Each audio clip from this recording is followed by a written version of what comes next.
ओम श्री गणेशाय नमः। नमो भगवते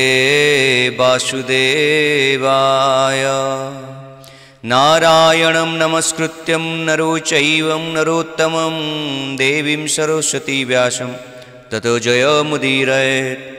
मूकं करोति वाचालं पङ्गुलङ्घयते गिरि यत्कृपात् तमहं वन्दे परमानन्दमाधवम्।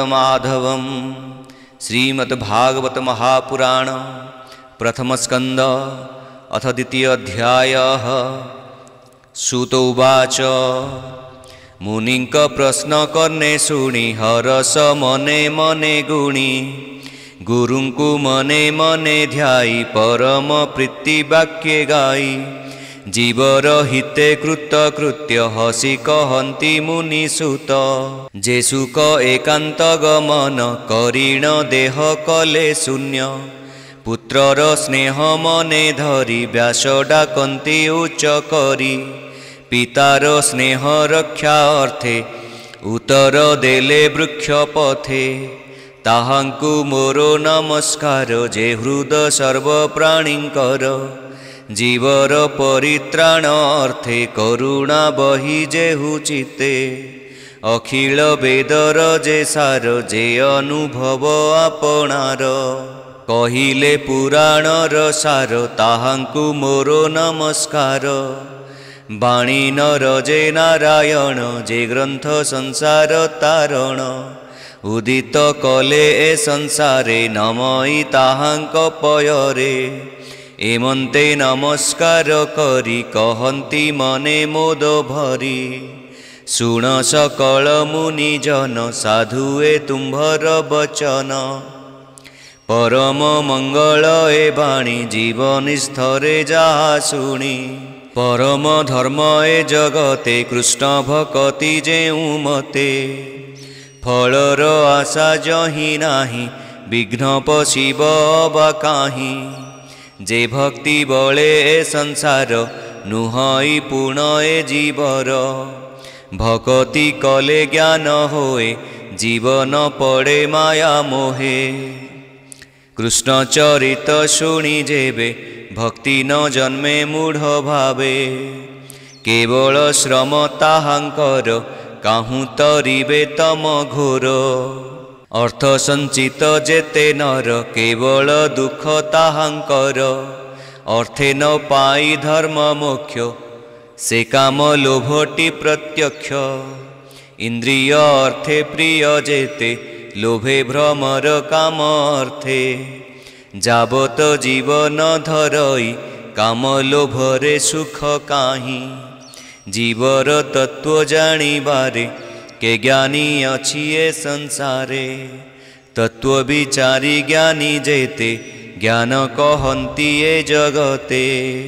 केहू कहन्ति ब्रह्म तत्व के अबा बोले परमार्थ केहू बोलन्ति भगवान निर्मल रस गोप्य ज्ञान से बोले श्रद्धा जे करन्ति ज्ञान वैराग्य आचरन्ति करन्ति विष्णुरे भक्ति आत्मा रे आत्मा को देखन्ति हरिचरणे भक्ति जात अज्ञाने न जाने जगत एणु ए अखिल जगते अछन्ति वर्णाश्रमी जेते स्वभाव धर्म आचरणे भक्ति पूजे नारायणे तेणु संतोष कृष्ण होई प्राणी की चौवर्ग देई एघेनी होई एक मन भावे तो शिव भगवान श्रीकृष्ण जन्म कर्म जेते नित्य शुणिब कर्ण पथे निर्मल करी दृढ़ मन निरते करिब कीर्तन ध्याने चिंतीव कृष्ण रूपे पूजा करिब सूक्ष्म कल्पे ए भावे भक्ति जोगो बढ़े कर्म बंधन ग्रंथि छिड़े एणु जगते ज्ञानी जेते कृष्ण न भजिबे के मनते कृष्ण कथारे रति जार से प्राणी भव मध्ये सार हरिचरणे जार श्रद्धा ताकू न लागे भव बाधा से पुण्य साधु संग मिले पुण्य तीर्थ को आश्रय कले भकत संगे जेबे मिसे तेबे से हरि रसे रसे कृष्णर कथा जे शुणन्ति बदने महिमा गुणन्ति ताहांक हृदय हरि बसे सकल कल्मष विनाशे से पुण्य श्रवण कीर्तन वेदे कहन्ति मुनिजन साधुजनक मित्र हरि एणु भकत कुआबोरी हेले तारई भव सिंधु जेणु भकत जन बंधु भकत जन सेवा फले दहन होन्ति अमंगले तेणु से गोविंद विषये भक्ति उपजे नर देहे स्वभावे रजतम दुई कामादि जेते रिपु थाई चितु बाहारी होई जानती सात्विक गुण आबोरंती एही प्रकारे जेबे मन होइब निर्मल प्रसन्न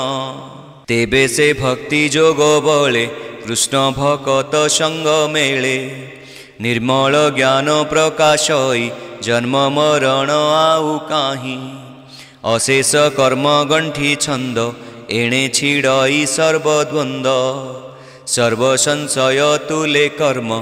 तुटई विश्व माया भ्रम आत्मा रे आत्मा को देखन्ति जन्म मरणे नाही भ्रांति एणु पंडित जन जेते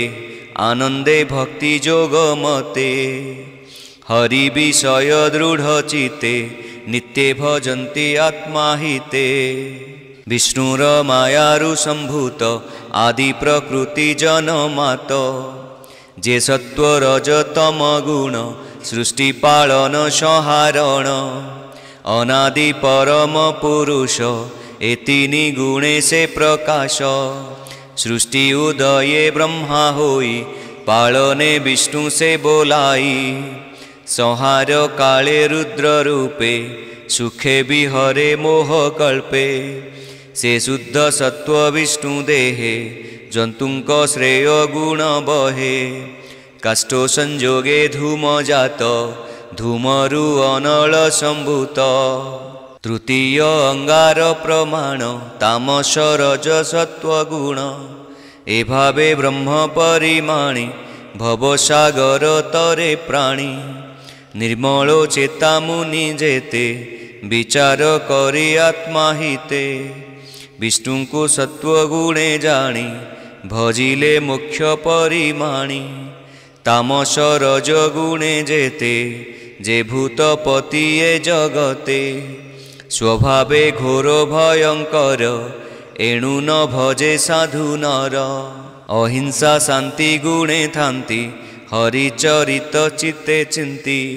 धन संपदे जार इच्छा से करे भूत प्रेत दीक्षा संसारे देव यज्ञ जेते जोगो साधन क्रिया मते परम ज्ञान तप आदि कठोरो जेते धर्म साधी ए सर्वगति नारायण एबे हो मुनि गणे शुण